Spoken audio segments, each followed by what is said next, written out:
Boa noite a todos. Muito bom estar aqui novamente. Quero agradecer a minha amiga Rosa pelo convite. Vindo lá de Canela, está um pouquinho mais fresco do que aqui, mas que bom chegar aqui hoje. Também está um pouquinho mais fresco, né? Porque eu estive aqui numa época, acho que foi próximo do final do ano, e realmente é bastante caliente essa região, né? O tema de hoje chama-se Sede Perfeitos, que é o capítulo 17 do Evangelho segundo o Espiritismo. Então, na introdução, Jesus disse para todos nós: sede perfeitos como vosso Pai Celestial é perfeito. Isso está contido lá em Mateus, no capítulo 5. E eu me ponho a pensar, por que Jesus não falou naquele momento, sede perfeitos como eu? Poderia, não é? Mas ele falou, sede perfeitos como o Pai Celestial é perfeito. Então, já começou nesse ensinamento a humildade do Mestre Jesus para todos nós. Então, como analisar o imperativo da perfeição contido nesta frase? Devemos estar sempre nos aperfeiçoando, que hoje a gente conhece como, nas empresas, o melhoria contínua. A melhoria contínua, gente, nós sabemos que é uma obrigação de todos nós. Aquele jovem que está buscando o seu emprego, que só saindo um pouquinho do tema, se ele não procurar a melhoria contínua, ou seja, se ele não for melhor hoje do que ontem, ele vai sucumbir. Então a nossa vida nos empurra para isso. Em tudo que a gente faça, vamos aplicar a melhoria contínua. É hoje ser melhor do que ontem, e amanhã do que hoje. Então, não seria melhor fazer corpo mole deixando o encargo dessa melhoria para outra encarnação, o que a gente pode dizer o famoso empurrar com a barriga? Afinal, enquanto espíritos somos imortais, então alguns podem pensar, para que essa pressa toda dessa melhoria? Vamos com calma, né? Então, nessa explanação de hoje, tratarei do progresso material e do progresso moral, da potência do ato e da correta ordenação da nossa perfectibilidade, ou seja, da nossa qualidade. Então, progresso material e progresso moral. A humanidade tem sido influenciada ao longo do tempo por pensadores de todas as matizes. No início, lá atrás da era cristã, o progresso material ainda era rudimentar. Não vamos voltar tanto para o início da era cristã, mas nós éramos até um pouco tempo atrás felizes, digamos assim, sem celular, não é isso? Hoje, a pessoa prefere sair talvez com a roupa sumária do que sem um celular. É isso? Tem uma passagem engraçada do meu cardiologista lá de São Paulo, que eu vim de São Paulo, eu moro há 3 anos em Canela, que ele foi jantar com a família, comemorar alguma coisa, ele, a esposa e 3 filhos, dos quais 2 são médicos. Foram num restaurante, pediram o prato, cada um sentou-se à mesa, puxou o seu celular de última geração e começaram a entrar nas redes sociais. E ele, o doutor Luiz, tem aquele celular muito antigo do Flip, que ele diz que aquilo é o pai de santo, só recebe. Ele não liga para ninguém. E ele ali sentado, fez o pedido, e todos 4 mexendo no smartphone. Chegou o pedido, ninguém tinha feito pedido, chegou o pedido dele, ele jantou, terminou a janta, levantou-se, falou, estou indo embora. E aí todos questionaram, mas por que, meu pai, o senhor está indo embora? Sim, porque eu já jantei, enquanto jantava todos estavam mexendo no celular, ninguém falou comigo, eu vou embora. Levantou-se, foi embora e deixou a família lá, sentada à mesa, um olhando para o outro. Então veja que ponto que nós chegamos. E a gente já deve ter visto em vários locais, numa mesa, está lá o casal, eles não conversam, né? Acho que conversam mandando mensagem um para o outro do celular, é uma coisa impressionante, né? Então éramos felizes e não sabíamos sem o celular. Então, com o avanço da ciência, novas tecnologias se desenvolveram muito rapidamente. E isso, entretanto, não deveria, veja bem, não deveria deturpar a boa convivência entre o progresso material e o progresso moral evangélico. Bom seria que ambos andassem em paralelo, com tranquilidade, mas é um abismo que separa, infelizmente. Lá no Livro dos Espíritas, antes de continuar, pergunta 895, Allan Kardec fez o seguinte questionamento: além dos defeitos e vícios sobre os quais ninguém se enganaria, qual o sinal mais característico da imperfeição? Olha a resposta dos Espíritos: o interesse pessoal. Basta tocar no interesse pessoal para colocar o fundo a descoberto. O verdadeiro desinteresse é coisa tão rara na Terra que é admirado como um fenômeno quando se apresenta. Então, quando se apresenta alguém desinteressado, é um fenômeno, é o cara. Então, o apego às coisas materiais é um sinal notório de inferioridade. E nós sabemos disso. Todos nós. Estamos aqui de passagem, não levaremos nada que seja material, mas nos apegamos, e aquele que não se apega tira a primeira pedra. Porque quanto mais o homem se prende aos bens deste mundo, menos compreende a sua destinação. Pelo desinteresse, ao contrário, prova que vê o futuro sobre um ponto de vista mais elevado. Então, pergunta 895, estamos falando de 1800 e alguma coisa. Já se apegava a esses bens materiais. Então, do ato puro à potência do ser. Naturalmente, Deus como ato puro, né? Então, a filosofia proporciona-nos um raciocínio lógico, que pode nos auxiliar a entender o progresso de evolução do espírito. O Espiritismo, por sua vez, nos ensina que de Deus vertem-se dois princípios. Quais são eles? O princípio espiritual e o princípio material. Que individualizados, ou seja, se a gente separar, formam, respectivamente, o espírito e a matéria, que é este invólucro carnal que temos que carregar. Então, em seu processo evolutivo, o espírito vai sempre precisar da matéria, pois dela se serve para a sua manifestação. Fomos criados potencialmente perfeitos. Olha que maravilha! Criados potencialmente perfeitos, todos nós. Deus, quando nos criou, criou-nos simples e potencialmente perfeitos. Ou seja, não tínhamos nada de pecado. Estávamos zerados, como diz o HD, zerado. Os espíritos superiores, no início de nossa caminhada espiritual, guiaram os nossos passos como um pai segura na mão do seu filho. Natural.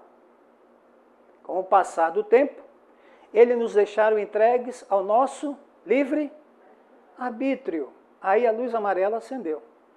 Bom, amigo, daqui para frente, a responsabilidade é vossa. Estava bom até então, né? Com a responsabilidade, claro, pelas ações realizadas. A gente diz assim, mas por que eu carrego essa cruz, né? Por que eu não posso pedir ajuda para alguém carregar a minha? Mas é minha cruz, eu tenho que carregar a minha cruz. Não há como eu dar para minha esposa, para o meu irmão. Tem que ser eu, não tem como.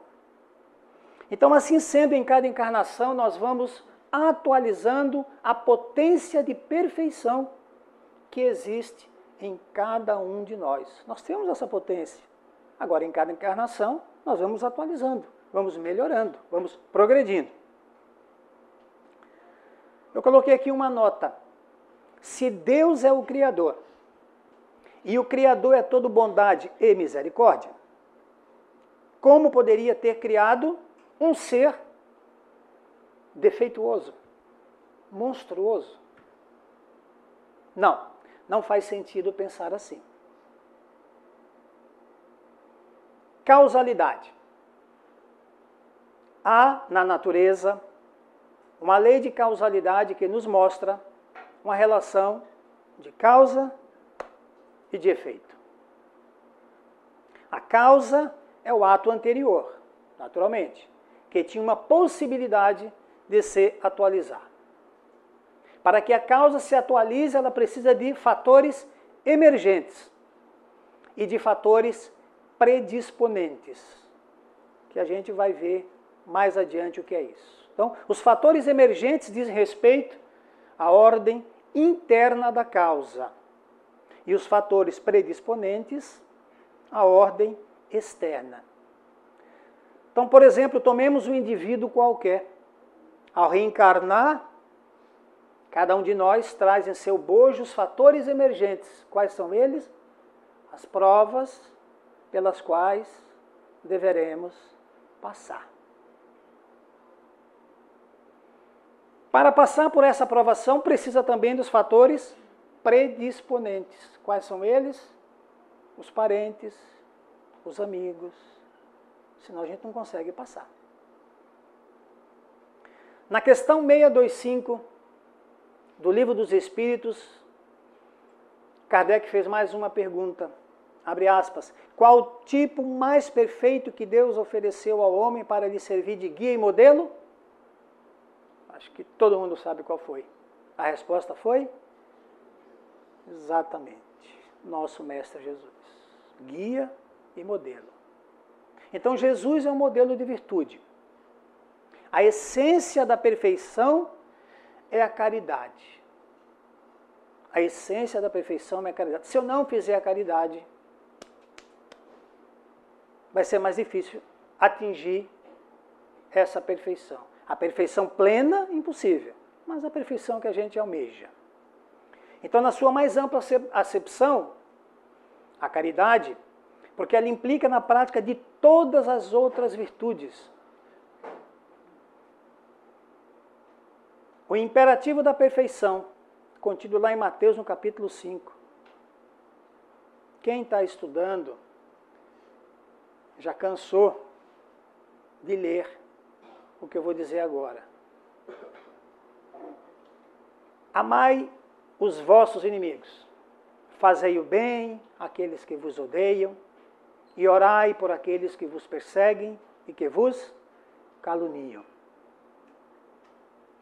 Porque se não amais, senão aqueles que vos amam, que recompensa com isso tereis?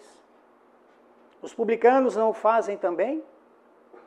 E se vós não saudardes, senão vossos irmãos, que fazeis nisso mais que os outros, os pagãos não os fazem também? Sede, pois, vós outros perfeitos, como vosso Pai Celestial é perfeito. Fecha aspas.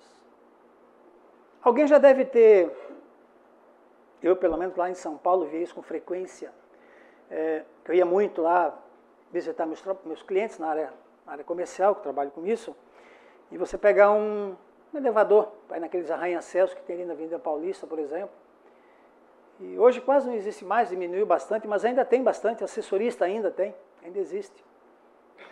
E algumas pessoas entram sequer, olham para ele ou para ela e lhe dão um bom dia, uma boa tarde. É impressionante. Como algumas pessoas que acham que estudaram muito ou que têm um cargo muito importante no seu emprego, que não merece baixar o nível para cumprimentar alguém que está ali lhe servindo. É triste, né? É muito triste. Mas está assim ainda.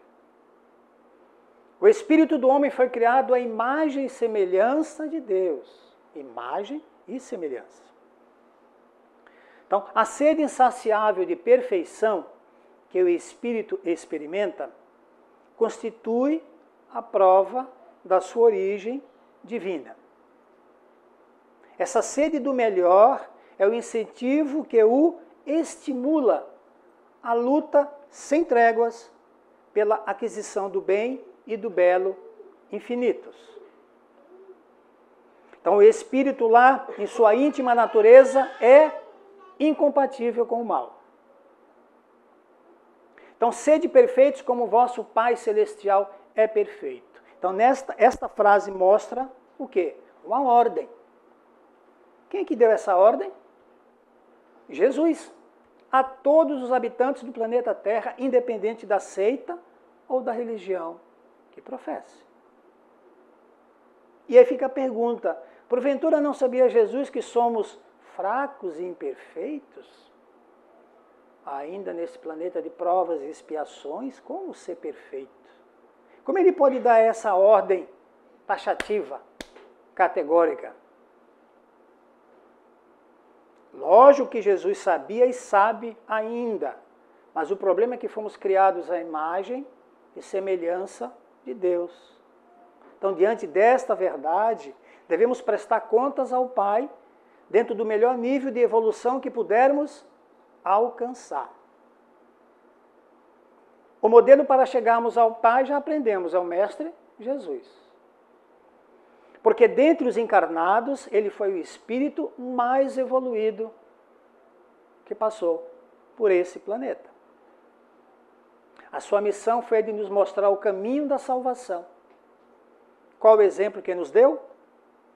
Sofreu perseguições, sarcasmos, blasfêmias e foi crucificado. Tudo isso para nos ensinar que o reino de Deus está onde, gente? Dentro de nós. E que só o alcançaremos se seguirmos as suas pegadas. A caridade como amor ao próximo. Como já vimos anteriormente, a perfeição de que Jesus nos ordena está centrada onde? Na caridade. Que fizermos ao nosso próximo. E aí eu faço uma pergunta, quem é o nosso próximo? Alguns vão dizer, não, meu próximo é meu vizinho, o Zé, gente boa, torce pelo meu time, meu irmão, esse cara, minha mãe. Agora o outro vizinho da rua de cima, não, esse cara é muito chato, não pode ser meu próximo. Então as pessoas começam a escolher quem é o próximo, e não foi isso que o Mestre Jesus nos ensinou, é o próximo. Então o fato de você ver alguém passando uma necessidade embaixo de um viaduto, por exemplo, é o próximo. Então, se você quiser só ajudar o próximo que esteja perfumado, com a barba feita e roupa limpa, aí vai ser difícil. Vai ser muito difícil. Então, a gente tem que fechar os olhos e entender que o próximo é aquele que está necessitado de ajuda. Lá em São Paulo, nós fazemos um trabalho lá no Centro Espírita Fraternidade, que esse ano está fazendo 106 ou 107 anos de vida. E dentre os trabalhos que a gente fazia, era complicado, a gente tinha que sair para ver aquelas famílias que realmente queriam, estavam precisando, necessitadas de ajuda, e a gente ia lá nas favelas durante o dia, então era complicado, você tinha que negociar a nossa ida, com os meninos que vendem lá aqueles produtos, aquelas coisas todas, e a gente via realmente as pessoas necessitando, às vezes não era nem um bem material, 1 quilo de arroz, não, era que te escutasse, contar os problemas dele para você, um ombro amigo. Isso não custa nada. E você ficava ali, vez por outra, escutava uns tiros ali, vocês, simulava que baixava um pouquinho a cabeça para se acalmar. Mas só isso que ele queria, que você escutasse ele. Tantos problemas que você não podia resolver nada, mas escutasse ele. Já estava ajudando. É uma caridade. Então esta caridade deve ser exaltada sempre, para que culmine até no amor ao inimigo. Que nós espíritas não temos inimigos, né? Nós temos assim alguém que a gente não gosta, né? Que torce por outro time, mas inimigo nós não temos. Não é verdade? Inimigo nós não temos. Nós aprendemos que não podemos ter inimigo. Aí eu faço uma pergunta, e nós como os espíritas ainda temos outro inimigo, que é aquele que a gente não vê, que é o desencarnado, né? Porque se tu vê alguém, um desafeto, que está vindo ali na rua e tu não gosta, tu troca de calçada, né? Vai pela rua de trás. E o inimigo desencarnado, né? É mais difícil. Ele está vindo e você não está vendo, né? Então é mais complicado. Então imagine amar o inimigo. Mas a gente aprendeu no Evangelho que amar o inimigo não é amar o inimigo, a gente sentir por ele o mesmo amor, o mesmo carinho que a gente sente por um amigo, por um parente. Não. É respeitá-lo. Não desejar-lhe o mal. Siga a vida dele. mas não precisa ficar aos beijos e abraços. É isso que a gente tem que entender. Senão a pessoa diz, é meu inimigo, vou dar todo dia flores para ele e ficar, vamos tomar cerveja. Não, não é nada disso. Então, temos que saber respeitar. Siga o seu caminho. Quando ele nos conta, o mestre nos contou sobre a parábola do bom samaritano, que vocês devem se recordar, por exemplo, faz-nos uma apologia do amor ao próximo, isento naturalmente de preconceitos e de segundas intenções. Aquele que passou ali, que nem precisava ajudar, foi o que ajudou, foi o que pegou, foi o que levou lá para o local onde deixou as moedas, para que ele fosse cuidado. Lembram-se dessa passagem? Foi ele, aquele que era o último da fila que deveria ajudar. Então, evoca também a ideia de que a humanidade é mais importante do que as crenças particulares. A participação na sociedade. Ninguém, absolutamente ninguém, é uma ilha. Ninguém vive só, ninguém pode dizer, não preciso de ninguém na minha vida. Precisa.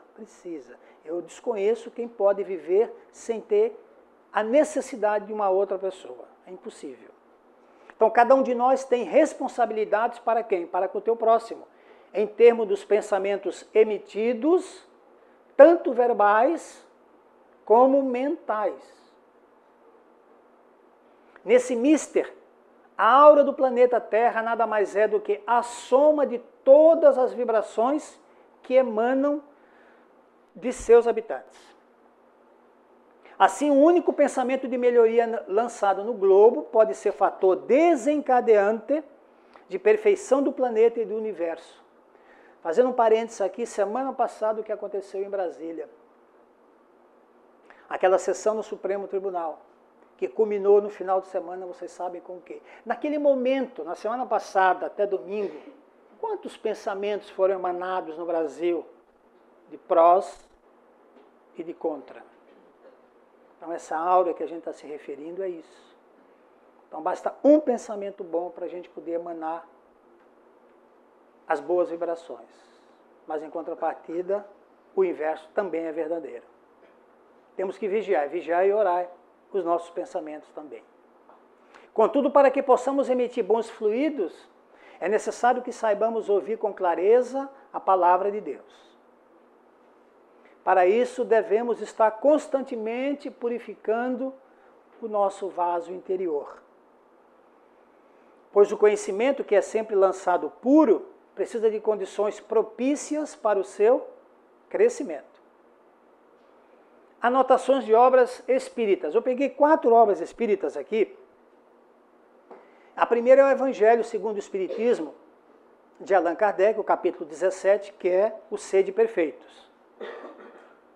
Uma vez que Deus possui a perfeição infinita em todas as coisas, esta máxima, sede perfeitos como o vosso Pai Celestial é perfeito, tomada ao pé da letra, pressuporia a possibilidade, ainda que remota, de se atingir a perfeição absoluta. Se fosse dado à criatura ser tão perfeita quanto o Criador, ele tornar-se-lhe-ia igual, o que nós sabemos que é naturalmente inadmissível. Mas os homens aos quais Jesus se dirigia lá atrás teriam compreendido essa nuance, essa sutileza. Não teriam, compreendido essa nuance, essa sutileza. Por isso que ele se limitou, o mestre, a lhes apresentar um modelo e lhes disse, para se esforçarem por alcançá-lo. O segundo livro chama-se O Mestre na Educação, de Pedro Camargo, pelo Espírito Vinícius, página 37 até 47. A passagem diz o seguinte: o espírito do homem foi criado à imagem e semelhança de Deus. Almeja sempre o melhor. Gente, é impossível que haja alguém que almeje o pior, né? Eu desconheço. Afinal, vocês devem também, eu conheço várias pessoas que quando você pergunta, dá até medo de perguntar, como é que vai, tudo bem? Não está bem não. Estou sem dinheiro no banco, bati o carro, uma goteira na cara, só conta coisa ruim. Conhece alguém assim? Eu conheço. Então só digo bom dia ou boa tarde, porque se tu perguntar como vai, são 5 dias ele falando mal. Se está chovendo muito, reclama, se está sol, reclama, se está frio, reclama. Ou seja, aquela nuvem negra na cabeça da pessoa, é incrível. Aqueles mais antigos se lembram da revistinha que tinha maga patológica? Pois é, tinha aquela nuvem negra atrás da pessoa assim, nada tá bom. Enfim. O espírito homem, então, foi criado à imagem e semelhança de Deus e almeja sempre o melhor. O espírito não se acomoda com menos, quer, invariavelmente, mais. Precisa progredir. Então, não se trata de uma modificação parcial ou relativa, porém contínua e progressiva, demandando a perfeição suprema. Os verdadeiros sacerdotes do cristianismo de Jesus não são, portanto, os que se dedicam às cerimônias e aos ritualismos do culto exterior, mas sim os educadores, que têm conhecimento do seu papel, que procuram pela palavra e pelo exemplo despertar os poderes internos, as forças espirituais latentes, ou seja, ocultas, dos seus educandos. Então, parabéns aos educadores, e aí a gente pode incluir os evangelizadores também. Tem que despertar essa força latente que está aí nos seus educandos. O terceiro livro que eu fui buscar chama-se O Sermão da Montanha, de Rodolfo Caligares, lá na página 101. Em seu desvario, cada qual cuida apenas de salvar as aparências, de evitar escândalo, procurando ocultar ou disfarçar habilmente seus erros e defeitos, para ser tido por pessoa de bem, para que a sociedade forme dele um bom conceito. E satisfeito com isso, assim atravessa toda a existência, mascarado, aparentando o que não é. Eu aprendi uma coisa na minha vida, a gente não pode dizer sim para tudo. Tem que falar não. Bastante não. Vai ser difícil agradar gregos e troianos, mas se a gente agradar a grande maioria, fica mais fácil. Bem mais fácil. O último livro que eu peguei, Contos desta e de Outra Vida, pelo Espírito Irmão X, psicografado por Chico Xavier, no capítulo 40, Grupo Perfeito. Então, uma dona Clara, que é na passagem do livro, dama inteligente e distinta, faz diversas inquirições ao espírito Júlio Marx, que, por sua vez, o espírito Júlio Marx está incorporado na médium Maria Paula. E ela faz esses questionamentos a respeito de se criar um grupo perfeito. Depois de muito diálogo, disse: posso contar com o senhor? Ela fez a pergunta ao espírito. E ele respondeu: ah, filha, não me vejo habilitado. Ora essa, por quê? Sou um espírito demasiadamente imperfeito. Ainda estou muito ligado à terra.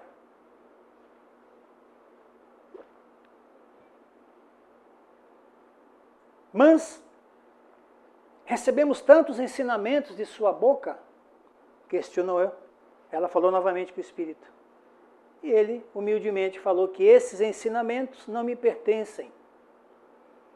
Chegam dos mentores que se compadecem da minha insuficiência.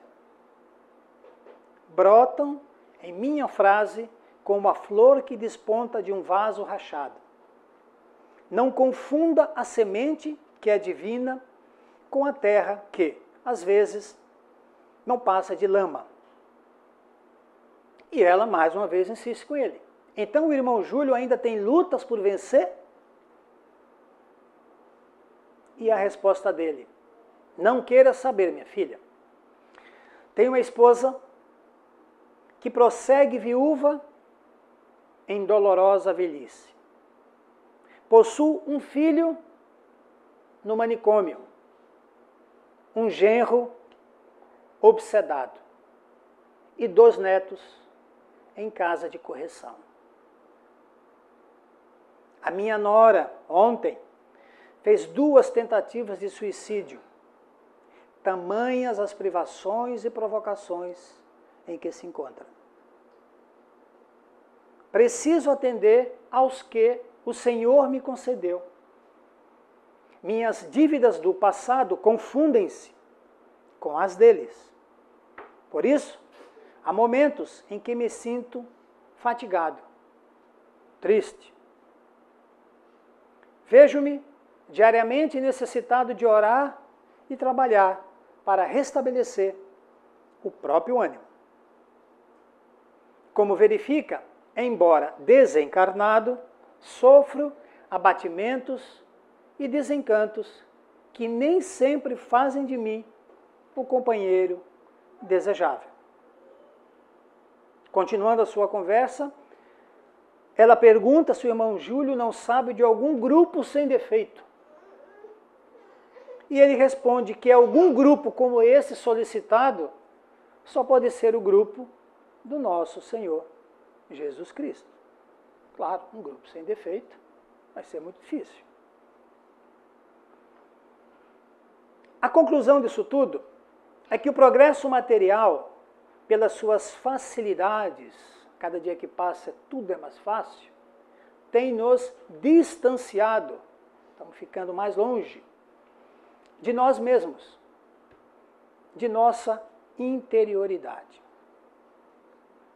Convém para o nosso próprio bem que saibamos nos isolar do corre-corre e do diz-que-diz, a fim de acharmos tempo para o cultivo de nossa alma imortal.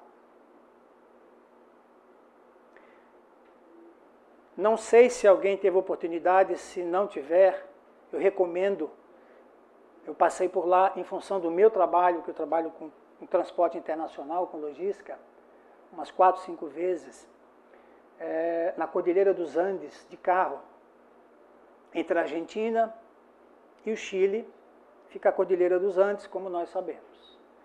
A 4.200 metros aproximadamente, tem um túnel internacional chamado Cristo Redentor, que tem 5 quilômetros, que separa os 2 países. E lá nessa época de julho, que é o ápice do inverno também, neva muito e chega a fechar até o túnel, as 2 entradas, e tanta neve. Então, o melhor momento de se passar nesse local é em junho, que está mais tranquilo, ou em agosto, porque em julho não se consegue passar por causa do excesso de neve. E esse se isolar aqui, dentro dessa oportunidade que eu tive por causa do meu trabalho, uma das viagens que eu estava fazendo com um fornecedor nosso, lá no alto, pouco antes do túnel, paramos o carro, no meio da cordilheira, sem nenhum barulho, um silêncio total, naquela neve. Aí você pode se recolher e falar com Deus. Esse se isolar naquele lugar não poderia ter sido melhor. Então, fica a dica de passeio. Quem puder, eu recomendo. Eu peguei aqui pequeno texto aqui, tentei descobrir de quem que era e não consegui. Se alguém souber, eu agradeço que me informe. Diz o seguinte: na caminhada da vida aprendi que nem sempre temos o que queremos. Ponto pacífico. Primeira coisa, eu adoraria ter tal coisa, mas se tu não tens, paciência, segue a tua vida. Porque nem sempre o que queremos nos faz bem. Muito embora a gente ache que vai me fazer bem, mas o mestre sabe que não vai nos fazer bem. Foi preciso sentir dor para que eu aprendesse com as lágrimas. Foi necessário o riso para que eu não me enclausurasse com o tempo. Foram precisas as pedras para que eu construísse o meu caminho. Foram fundamentais as flores para que eu me alegrasse na caminhada. Foi imprescindível a fé para que eu não perdesse a minha esperança. Sempre, né? Foi preciso perder para que ganhasse de verdade. Foi no silêncio que me escutaram com clareza. Pois sem provas não tem aprovação. E a vitória sem conquista é ilusão. E a maior virtude dos fortes, sabe qual que é? O perdão. O espírita não é melhor do que ninguém, mas ele tem a obrigação de ser melhor do que já é. Chico Xavier. Muito obrigado pela atenção. Muita paz para todos vocês.